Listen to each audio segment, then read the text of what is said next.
우리가 지금 이제 민수기서 끝부분을 향해서 가고 있습니다. 출애굽 1세대가 거의 다 죽고 이제 2세대들의 새로워진 모습, 1세대의 실패를 딛고 또 2세대도 실수를 하죠. 그들의 실패와 실수를 딛고 앞으로 전진해 나가는 이 출애굽 2세대들의 믿음의 발걸음을 우리가 보게 됩니다. 하나님께서 미디안을 치라고 명령을 하셨죠. 약속의 땅을 향해서 진군을 하고 있는 이스라엘 자손들을 음란한 우상 숭배의 죄에 빠지게 했던 이 미디안 사람들을 주님께서 심판하라고 말씀하셔요.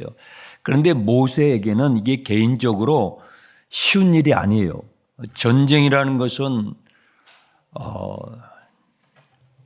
인간의 이 죄성이 다 드러나는 것이잖아요.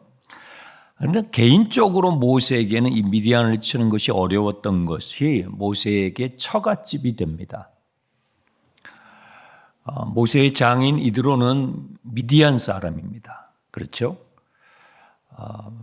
그의 아내도 역시 미디안 사람입니다. 그래서 이 미디안을 치라고 하시는 주님의 명령은 모세 개인에게 매우 어려운 일이었고, 그러나 주님은 이것을 여호수아에게 맡기신 것이 아니라 모세에게 명령하시는 것입니다. 너가 죽기 전에 해야 할 일이야 라고 말씀하시는 거예요. 모세는 순종합니다. 미디안 전쟁은 사사로운 사적인 감정을 보복하는 전쟁이 아니에요. 그리고 타인의 재산을 노리는 약탈 전쟁이 아니라 하나님의 하나님 되심, 하나님이 어떠한 분이신지를 드러내는 전쟁이기 때문에 모세는 자기의 사적인 감정을 내려놓고 순종을 하는 거예요. 전쟁을 수행하는 방식도 달라요. 일반적인 전쟁과 달라요. 만약에 이기는 것만 목적이었다고 한다면 전쟁에 동원할 수 있는 싸울 만한 병사들을 다 동원했을 거예요. 그런데 하나님께서는 각 지파별로 수가 많든 적든 간에 똑같이 1000명씩만 착출하라고 그러죠.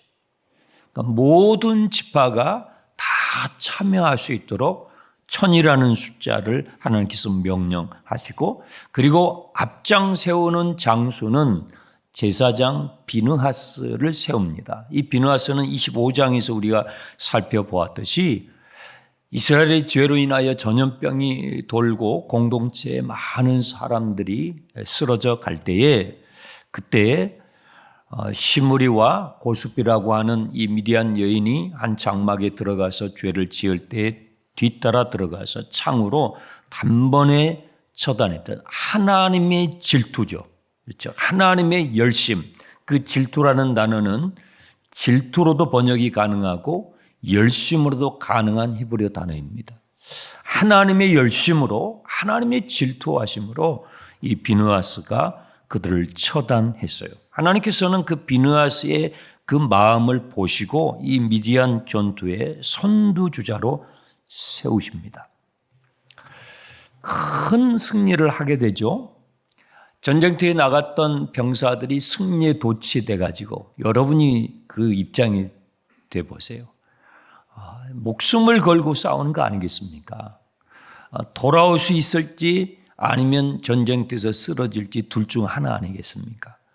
그리고 돌아오는 이 병사들이 승리에 도취돼서 돌아올 때 모세는 그들의 무엇인가를 보고 꾸짖습니다. 그러니까 이 전쟁이 단순한 전쟁이 아닌 것을 계속 보여주는 거예요. 단순한 정복 전쟁이나 복수하는 또 어떤 탐욕의 그런 이 약탈의 전쟁이 아니에요. 마땅히 처단해야 할 이 미디안 여인들을 처단하지 않은 것을 보고 모세가 그것을 꾸짖습니다. 이건 모세에게 참 어려운 것이죠. 왜냐하면 처가에 해당되는 사람들이잖아요. 모세는 이 미디안 전쟁에서 처음부터 끝까지 절대적인 순종을 합니다. 자기의 생의 마지막 전투일 수도 있습니다. 그래서 약속의 땅에 들어갔을 때의 출애굽 2세대들이 이제 수많은 싸움을 싸우게 될 거예요. 모세는 광야를 걸으면서 40년 동안 많은 전쟁을 했습니다. 외적인 전쟁, 내적인 전쟁. 그렇죠. 눈에 보이는 전쟁뿐만 아니라 눈에 보이지 않는 전쟁도 많습니다. 그런 많은 전쟁을 치르면서 약속의 땅 앞까지 왔기 때문에 이것이 자기 생의 마지막 치르는 전투일 수 있기에 이제 출애굽 2세대들에게 너희가 이제 약속의 땅에 들어갔을 때 이와 같이 싸워야 승리할 수 있다는 것을 보여줘야 합니다. 모세는 절대적으로 순종을 해요. 전투에 참여했던 사람들은 7일 동안 집에 돌아가지 못하고 집 밖에서 격리됩니다. 이제 우리는 격리라는 단어를 잘 이해할 수가 있죠. 팬데믹을 겪었기 때문에. 7일 동안 떨어져서 금속들은 불로 정결케 합니다. 그리고 불로 탈 수 있는 것들은 물로 씻습니다. 그리고 시체를 만졌던 전쟁은 시신들이 있지 않습니까? 그 시체를 만졌던 병사들은 정결케 하는 잿물로 7일 동안 정결례를 해요. 그리고 나서 7일 후에 진안으로 가정으로 돌아가게 하는 것입니다. 25절 오늘 우리가 읽었던 본문은요. 전쟁터에서 가지고 왔던 물품들을 분배하는 내용이에요. 여러분 인간의 죄성이 언제 가장 이렇게 뚜렷하게 드러날까요? 나눌 때 드러나요. 분배할 때 드러나요. 전쟁터에서 가져온 이 전리품들을 나눠야 하는 이 분배의 문제가 남아 있었던 것입니다. 이것은 약탈의 목적이 아니었기 때문에 이 전쟁은 전쟁에 나간 병사들에게 일반적인 전쟁은요. 전쟁에서 나가서 승리하게 돌아온 사람들이 다 가져야 돼요. 그렇죠? 목숨을 걸었잖아요. 그런데 하나님께서는 이 전쟁이 그러한 성격의 전쟁이 아니었기 때문에 전리품들을요. 골고루 나누게 하십니다. 전쟁에 나간 사람들에게 절반을 주고 전쟁에 나가지 않았던 사람들에게도 또 절반을 줍니다. 매우 불공평하게 느껴지잖아요. 전투에 참여했던 사람들에게는 너무 불공평하잖아요. 나는 목숨을 걸었는데 죽기 살기로 살든지 죽든지 둘 중에 하나로 내가 생명을 걸고 싸웠잖아요. 절반만 병사들에게 주고 절반은 전쟁에 참여하지 않는 사람들에게 골고루 나눠주도록 하나님께서 명령하십니다. 공평하게 나누어서 가져라. 그리고 병사들은요, 거기에서 500분의 1을 하나님께 제사장에게 돌리도록 하나님께서 말씀하셔요. 전쟁에 참가하지 않았던 사람들이 받았던 것은 거기에서 50분의 1, 그렇죠? 차이가 나죠? 50분의 1을 떼어서 그것은 레인들에게 주도록 하나님께서 하십니다. 그래서 모든 사람들에게 골고루 다 돌아가요. 성막에서 주의 일에 전심으로 힘쓰는 사람도 예외 없이 이 모든 것을 받도록 공평하게 나눌 수 있도록 주님께서 조치하십니다. 병사들은 억울했을 것입니다. 불합리한 조치였을 것입니다. 부당한 대우를 받는다라고 생각했을 것입니다. 여러분 신앙생활은요. 내 생각대로 하는 게 아니에요. 내 감정대로 하는 게 아니에요. 주님의 말씀대로 하는 거예요. 내 감정이 안 맞죠. 내가 목숨 걸고 싸워가지고 가져온 거잖아요.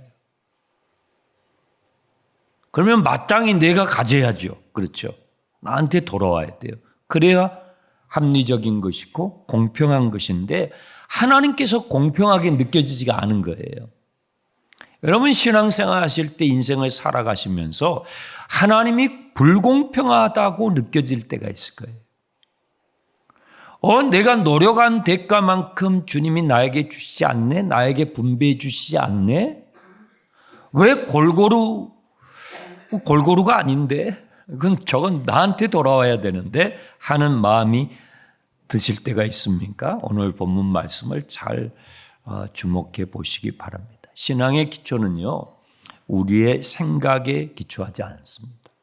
여러분의 감정에, 여러분의 경험과 지식에 기초하지 않습니다. 하나님의 말씀에 기초하는 것입니다.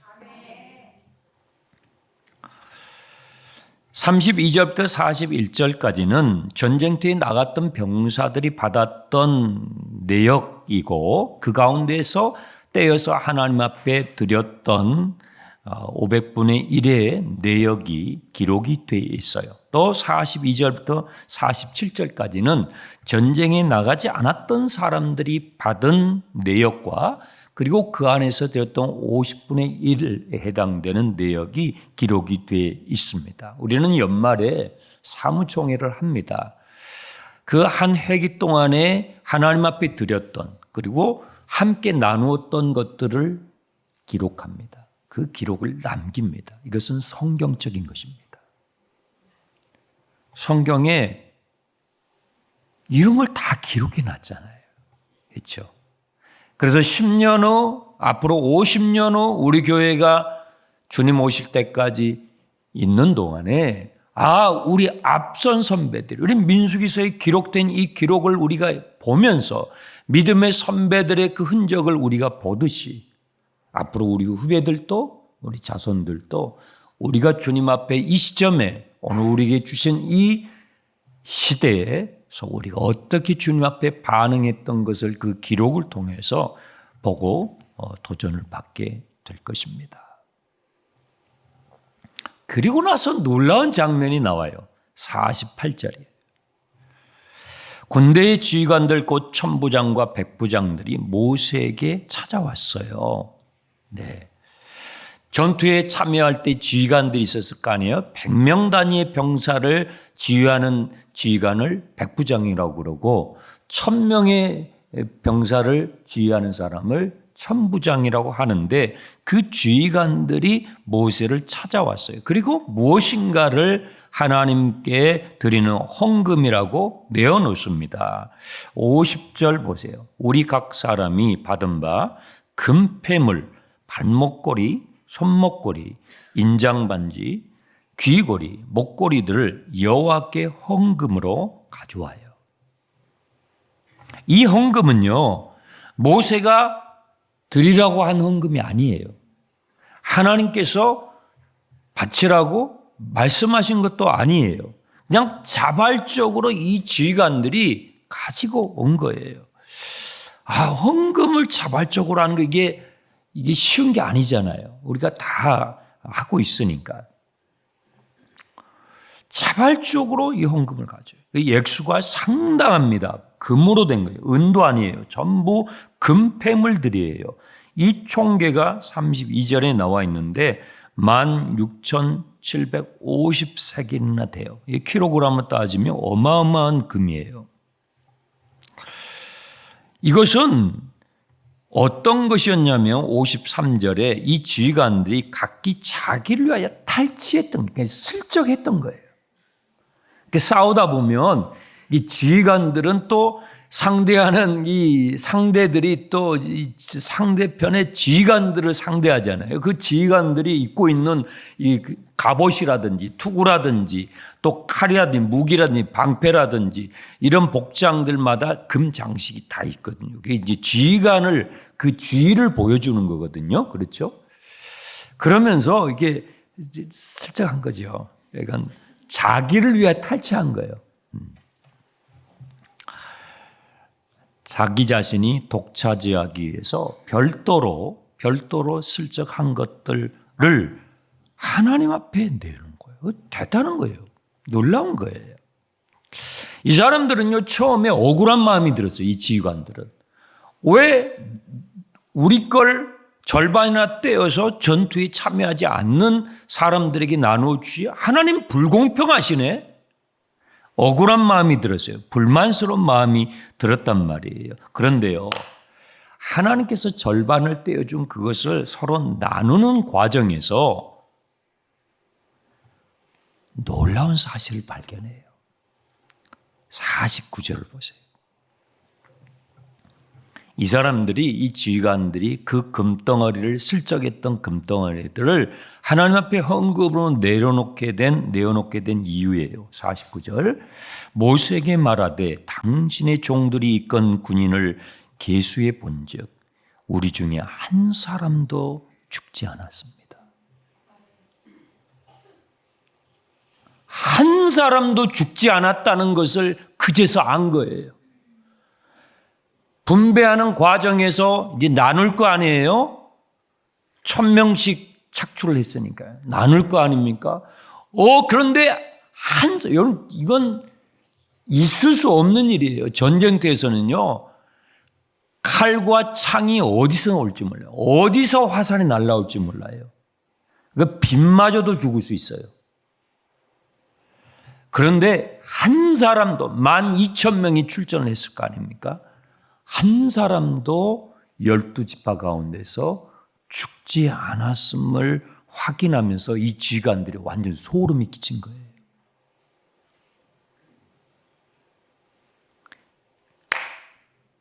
우리의 힘으로 이긴 게 아니구나.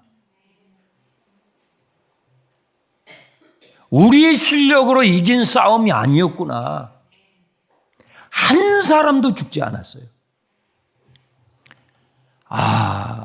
하나님께서 철저히 처음부터 끝까지 하나님께서 철저히 싸우신 전쟁이었구나 하는 것을 뒤늦게야 알고 나서, 그래서 하나님께서 골고루 나눠주라고 하신 거였구나 라는 것을 그때서야 알고, 얼마나 두려웠겠어요. 여러분, 한 명도 안 죽었다니까요. 그러면 자기들이 슬쩍슬쩍 했던 것도 뭐예요?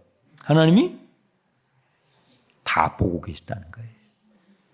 그러니까 그걸 알게 되니까요, 머리가 다 섰을 거예요.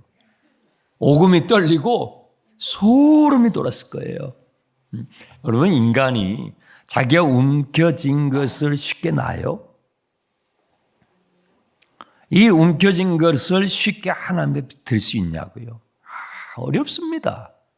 정말 어렵습니다. 자기 자신을 위해서 축적하기 위해서, 독차지하기 위해서 슬쩍슬쩍 챙겼던 거예요. 이거 내놓으면 창피한 것일 수 있어요. 그렇죠? 그런데 그걸 내놓는 거예요. 이건요, 더 큰 승리예요. 이게 얼마나 어렵다는 거 여러분도 알고 저도 알잖아요. 더 큰 승리를 하는 거예요. 이것을 하나님께 헌금으로 내어놓으면서 50절 보세요. 여호와께 헌금으로 우리의 생명을 위하여 여호와 앞에 속죄하려고 가져왔습니다. 그것이 죄라는 것을 비로소 알게 된 거예요. 여러분, 오늘날의 사회 문제는 무엇입니까? 각 국가 간에 처해 있는 문제의 핵심으로 들어가면 분배의 문제입니다. 가진 사람들은요, 더 가지려고, 그만 가져도 되겠는데 더 가지. 없는 사람은요, 그거라도 지켜야 돼요. 그게 막 싸우는 거예요. 결국 분배의 문제예요. 분배의 문제는 뭐예요? 인간의 탐욕의 문제죠. 죄성의 문제예요. 욕심이 잉태하여 죄를 낳지 않습니까? 이 탐욕의 문제, 이 분배의 문제는요, 인간의 힘으로 해결 못해요. 법을 만들어요. 근데 법을 만드는 분들이 더 안 지키대요. 법을 시행해야 하는 분들이 더 안 지켜요. 이 노릇을 어떻게 해요? 시스템을 만들고 법을 고치고 안 돼, 해결이 안 돼요. 총과 칼과 핵무기를 만들어도 인간의 이 탐욕 죄성을 극복할 수가 없어요. 어떻게 해야 돼요? 어떻게 해야? 이것이 오늘날 현대 사회의 근본적인 문제잖아요. 그럼 어떻게 해요? 오늘 본문의 말씀이 우리에게 힌트를 주는 거예요. 실마리를 주는 거예요. 이 모든 것이 하나님이 허락해 주신 주님의 은혜라는 사실을 각성할 때, 이 지휘관들처럼 말이에요. 다 너도 나도 슬쩍슬쩍 하잖아요. 그렇죠? 그거 어떻게 내놓을 수 있냔 말이에요. 어떻게 그걸 내놓을 수 있겠냐고요. 은혜에 대한 각성. 여러분, 이것이 부흥입니다. 법령으로 되지 않아요. 제도를 고친다고 되지 않아요. 그런 것도 진작 됐죠. 그걸로 됐으면 진작 됐죠.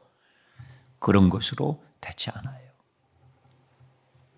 하나님이 살아계시고 오늘날의 이 순간이 하나님의 은혜구나 하는 이 은혜의 각성, 일어날 때 우리 마음에 변화가 일어나죠.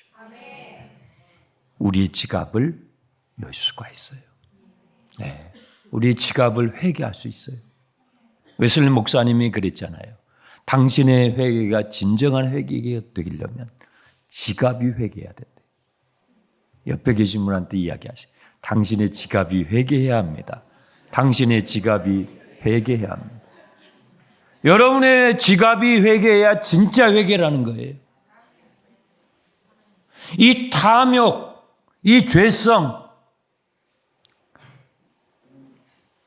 이 회개되지 않으면 진짜 회개가 아니라는 거예요. 진정한 승리가 아니라는 거예요. 이 지휘관들은요, 여기서 이걸 배우는 거예요. 하나님은 정말 공평하시구나.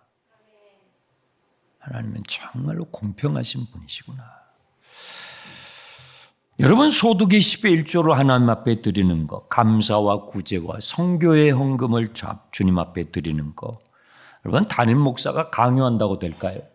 어떤 분은 저한테 그래요. 목사님, 그거 다 이제 막 윽박을 질러서라도 제가 무슨 강도입니까?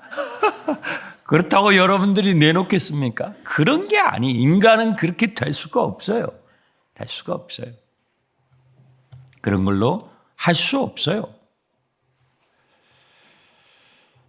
여러분, 할 수 없는 것을, 우리의 죄성으로 인하여 우리가 할 수 없는 것을 할 수 있게 해주신 분이 주의 성령이세요.